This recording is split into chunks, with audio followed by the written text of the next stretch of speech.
Assalamualaikum warahmatullahi wabarakatuh. Salam Lestari, salam konservasi. Kembali lagi bersama saya Delaila Zakro dan rekan saya Septi Marisa. Kami dari Program Studi Pendidikan Biologi di podcast episode keempat.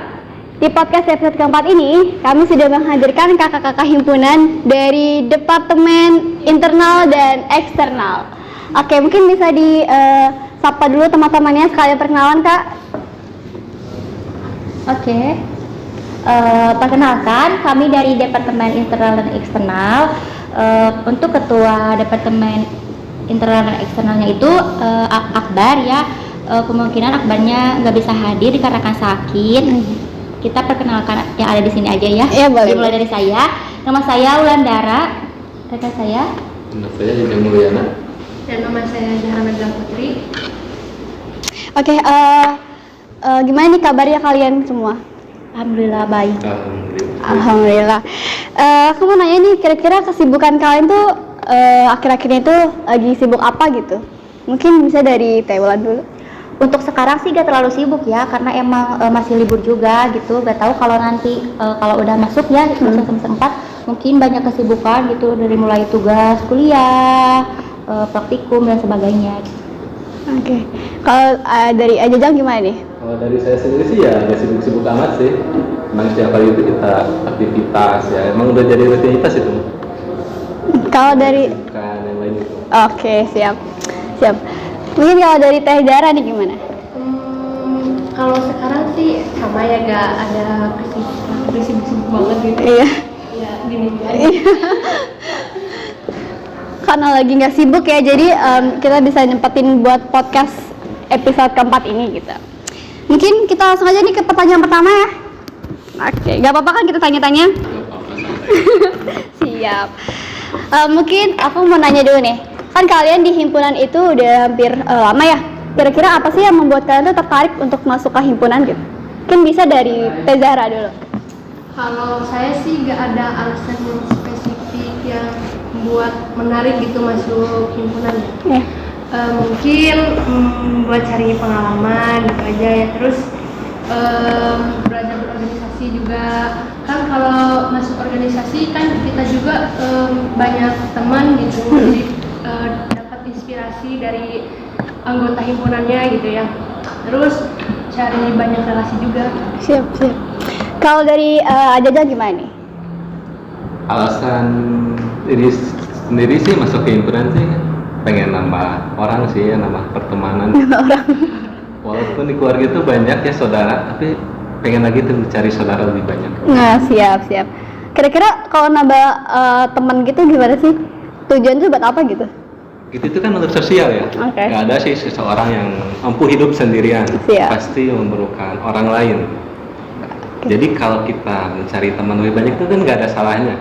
Karena walaupun kita lahir sendiri, mati pasti membutuhkan orang lain. Nah, dari itu kita menjalani hidup perlu dengan orang lain. Berarti dengan cara, salah satunya dengan cara masuk ke himpunan gitu Salah ya? satunya masuk ke organisasi adalah untuk menambah pertemanan, keluarga, dan lain. Oke, kalau dari Teh Hula nih, kayaknya beda nih. Gimana coba Teh? Kalau saya itu awalnya itu terpaksa, tapi nggak terpaksa banget gitu. Karena emang katanya yang dapat beasiswa itu wajib ya ikut himpunan. Iya. Tapi lama kelamaan juga mikir gitu, nggak mau jadi mahasiswa kuliah pulang yang hanya jadi kupu-kupu gitu, kuliah pulang. Terus mau nambah relasi juga, terus banyak mau nambah ilmu gitu, pengalaman di organisasi di kuliah gimana sih gitu. Oh, siap. Kita langsung ke pertanyaan kedua nih, mungkin dari Teh Sakti mau nanya. Lanjut ya. Coba dong kalian jelaskan secara singkat pengertian, tujuan, dan fungsi dari departemen kalian masing-masing. Itu seperti apa? Dimulai dari Ajajang dulu. Jawabnya boleh bebas aja nih. Bebas aja nggak apa-apa. Kalau untuk pengertian Departemen Internal dan Eksternal, yaitu departemen yang berfungsi untuk menjalin hubungan dari berbagai pihak, itu mau dari internal maupun dari eksternal. Lanjut. Kalau dari internal itu fungsinya itu sebagai dari internal sendiri ya, itu sebagai sarana menjalin silaturahmi dan menjembatani antara mahasiswa antar jurusan, baik itu setiap himpunan dan pihak jurusan lain. Terutama kita lebih kenal lagi yang namanya dosen kita sendiri gitu. Kalau dari segi eksternalnya itu untuk menjalin hubungan yang yang baik dari berbagai pihak eksternal yang mampu berkoordinasi dalam upaya pengembangan organisasi. Mungkin itu fungsi dan tujuannya. Mungkin ada tambahan dari Teh Zara? Siap. Selanjutnya, kamu mau tahu dong, tadi kan departemen internal dan eksternal itu mungkin lebih ke antara hubungan gitu ya, hubungan antara mahasiswa dengan dosen ataupun dengan teman sebaya gitu. Kamu tahu tugas-tugas dari departemen ini tuh apa sih gitu, seperti apa gitu? Untuk tugas departemen internal eksternal itu memiliki tugas menjalankan fungsi advokasi dan silaturahmi yang dapat menumbuhkan rasa kekeluargaan yang erat gitu, baik di dalam himpunan maupun di luar himpunan. Oke. Lanjut kita ke pertanyaan selanjutnya dari Teh Sapti, bukan? Lanjut ya ke pertanyaan selanjutnya. Kalau boleh tahu nih, program kerja dari Departemen Internal dan Eksternal itu seperti apa? Boleh tolong jelaskan? Mungkin bisa dijawab langsung ya. Iya, lanjut. Kalau dari program, khususnya dari departemen kita ya, internal eksternal itu ada beberapa program yang kami jalani. Di antara itu ada kegiatan sel seperti yang telah kemarin kami lakukan, yaitu silaturahmi, edukasi, dan lingkungan.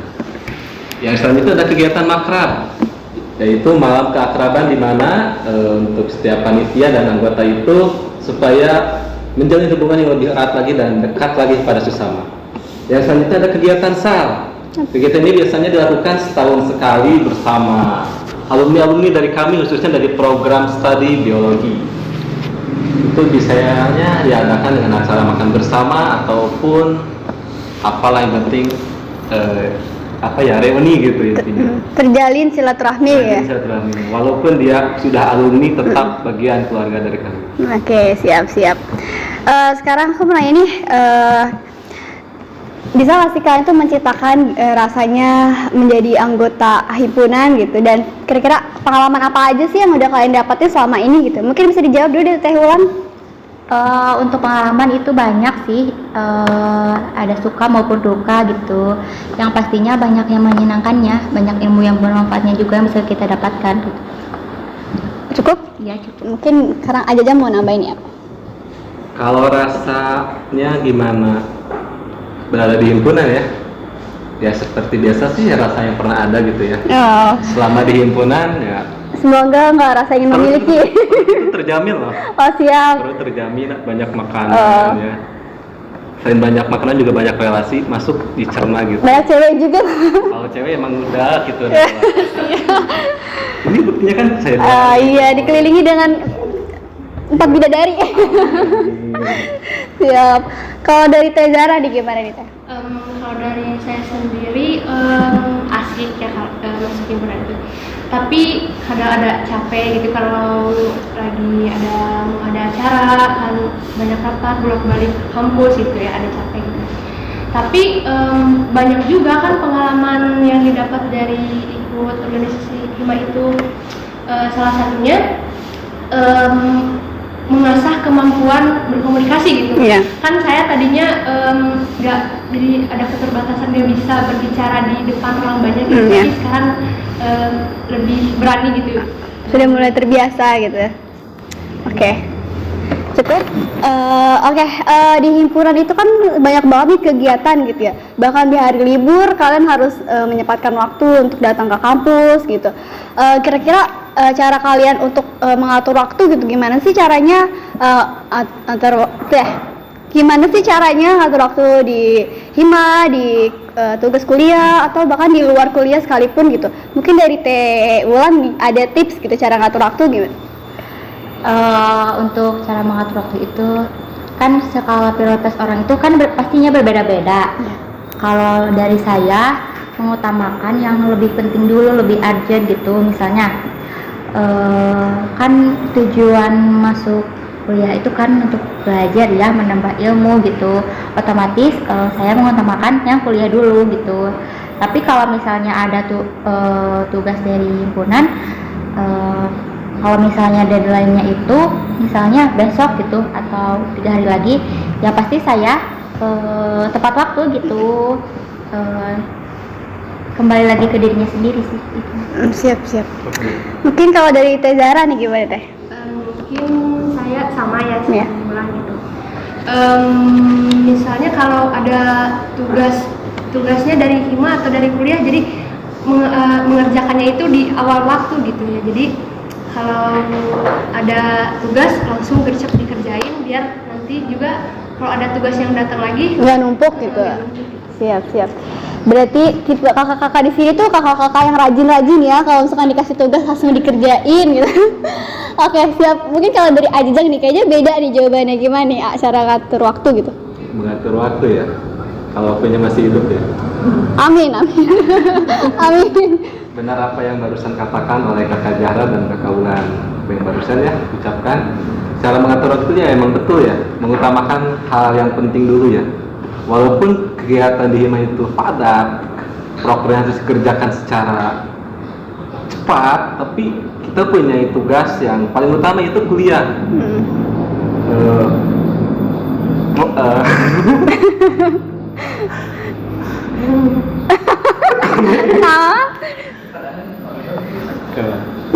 Oh, ada kan ini.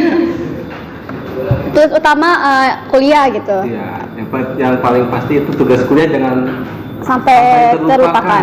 Walaupun kita punya tugas dan wewenang di himpunan. Iya. Cara mengaturnya sih gimana kitanya aja gitu.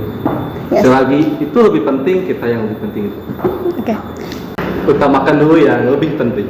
Iya, jadi kita mengutamakan dulu yang lebih penting gitu. Siap. Sekalipun itu keluarga, tapi sifatnya itu bisa dihandle ya, kita bisa di. Siap.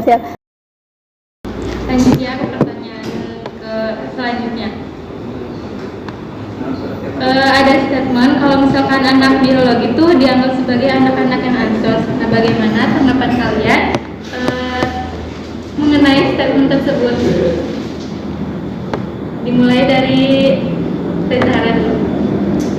Kalau menurut saya sih tanggapan saya biasa aja ya, soalnya nggak semua orang itu ansos gitu, mahasiswa biologi itu ansos gitu.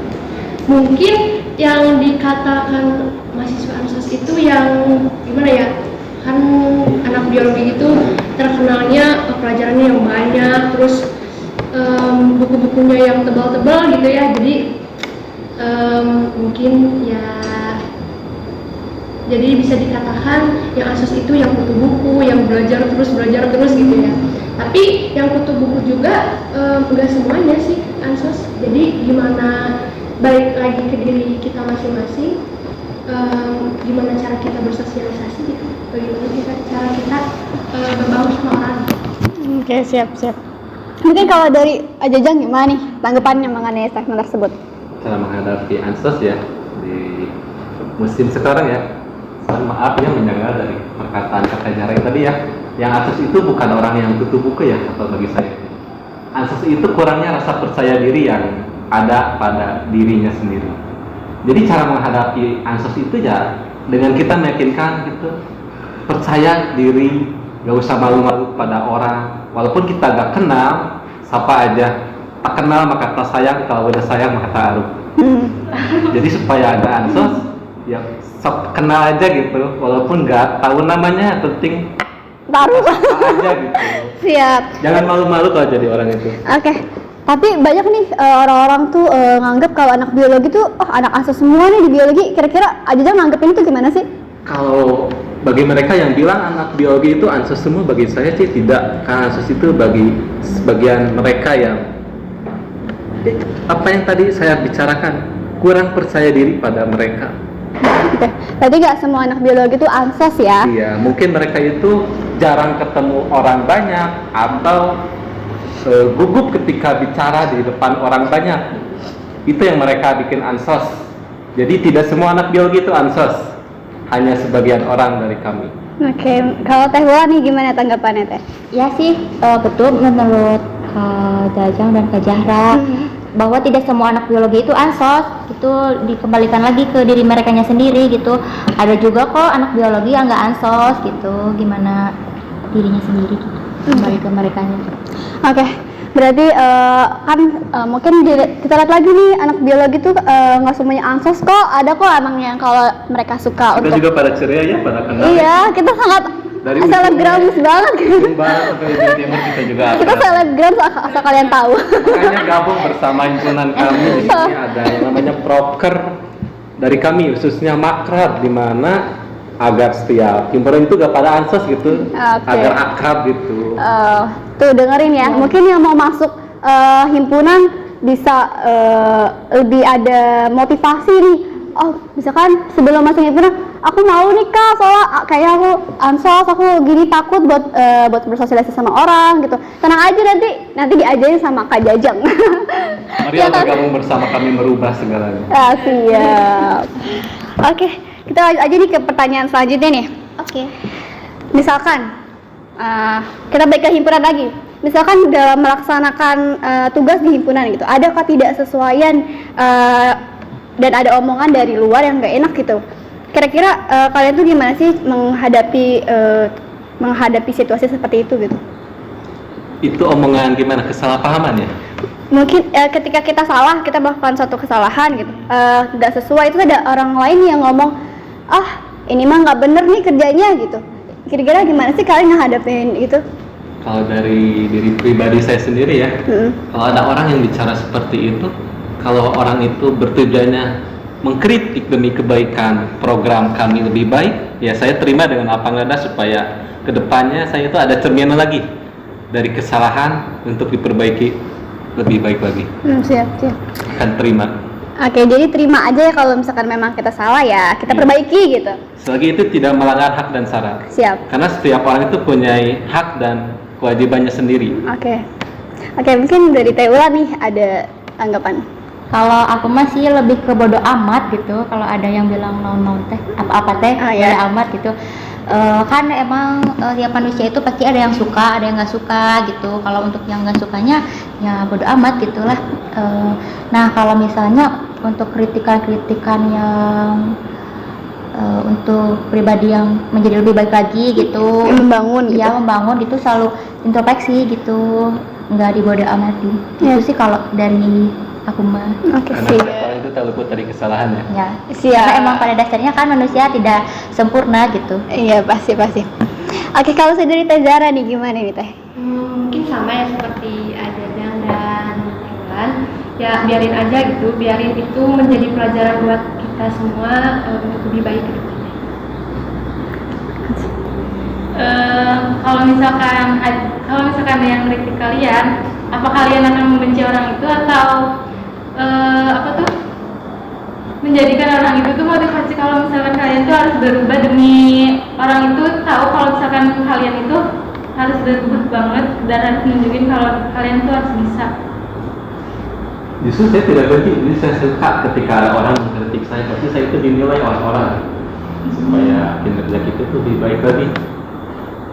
Jadi bersyukur kalau ada orang yang mengkritik itu kami dan kita semua yang ada di sini. Itu juga demi kebaikan kalian. Demi kebaikan. Mungkin ada tambahan dari Teh Hulan atau Teh Zara? Ya sih, kalau dari saya ya benar apa kata Kak Jajang ya tadi, kalau yang mengkritik itu justru alhamdulillah gitu. Berarti bahwa orang yang mengkritik itu dia itu membuang-buang waktu untuk mengkritik kita gitu. Jadi dia teh sudah membuang waktunya gitu secara sia-sia untuk mengkritik kita. Jadi dia teh memperhatiin gitu. Justru alhamdulillah ada yang merhatiin gitu. Dia juga belum tentu lebih baik. Iya. Oke, siap. Lanjutnya ke pertanyaan yang terakhir. Yang terakhir nih ya. Nggak kerasa kita ngobrol udah panjang banget, udah pertanyaan terakhir aja. Terakhir aja. Jadi cadet karena kita kebanyakan ngobrol. Sampai perut lapar. Aduh, karena udah siang juga. Seret dan ngantuk. Gimana nih Teh? Oke, yang terakhir nih ya. Apa harapan kalian untuk himpunan ke depannya? Mau Mau dimulai dari siapa dulu? Bebas. Dari boleh. Mungkin semoga kedepannya himpunan mahasiswa dapat lebih banyak memberikan banyak pelajaran berharga kepada setiap anggotanya. Terus semoga himpunan mahasiswa biologi kedepannya juga lebih maju. Amin. Mungkin dari aja ada harapan.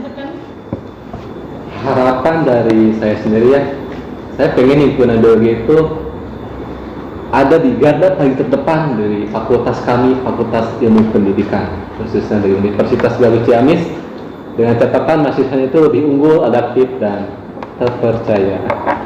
Siap. Bagus Jadi banget. harus mempunyai ciri khas tersendiri dari himpunan kami ke depannya itu. Oke. Dan sampai yang namanya ansos yang tadi katakan ya, untuk kedepannya jangan ditanamkan kembali. Mohon ditenggelamkan, lenyapkan, musnahkan itu. Apa itu kata ansos? Kami tidak mengenalnya dan kami tidak menyukai. Kami tim anti ansos. Anti ansos. Nanti kita Ini bikin Pak klub Happy ya. di sini Kita ceria. bikin klub aja gak sih? Anti ansos klub. Mungkin dari Teh Bola nih gimana nih Teh?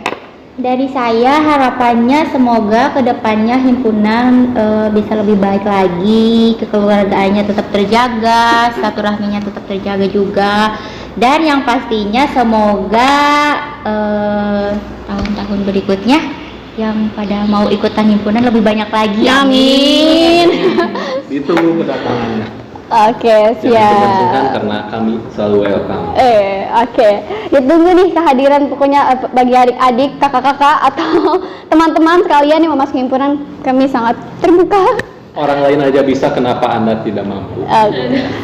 Siap. Oke, mungkin cukup ya bincang-bincang kita pada podcast kali ini karena udah cukup lama juga. Karena udah lapar ya. Udah lapar juga, udah ngantuk juga. DO sudah menunggu. Oke, kita tutup aja kali ya. Sampai ketemu di podcast episode selanjutnya. Next time. Assalamualaikum warahmatullahi wabarakatuh.